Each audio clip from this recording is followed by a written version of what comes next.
టీవీ95 news Nellore జిల్లా లింగసముద్రం మండలంలోని వీరరాఘవుని కోట గ్రామ సచివాలయ సిబ్బంది సమయపాలన పాటించండి కరువైందని విమర్శలు వెల్లువెత్తుతున్నాయి. సోమవారం ఉదయం 11 గంటలైనా గ్రామ సచివాలయ తలుపులు తెరుచుకోలేదు. ఉన్నతాధికారుల నిర్లక్ష్యం కారణంగా సచివాలయ సిబ్బంది తీరు మారడం లేదని ప్రజలు ఆరోపిస్తున్నారు. పలు రకాల ధ్రువపత్రాలకి ఆలయానికి వెళ్తే అధికారులు లేక కార్యాలయం చుట్టూ తిరగాల్సిన పరిస్థితి నెలకొందన్నారు. ఉన్నతాధికారుల దృష్టి సారించి సిబ్బంది సమయపాలన పాటించేలా చర్యలు తీసుకోవాలని స్థానికులు కోరుతున్నారు.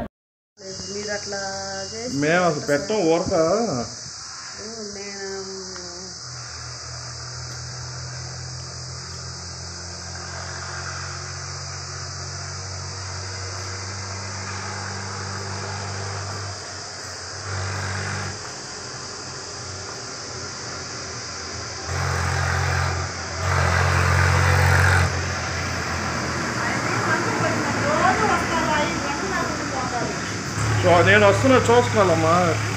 ఎవరు ఎగ్గొట్టేవాళ్ళు ఎవరు అందరూ వచ్చేవాళ్ళు, నేను కాదంటలేదు. నేను చాలాసార్లు మాట్లాడినా ఇబ్బందులు ఉంటాయి దూరాపురం నుంచి వచ్చి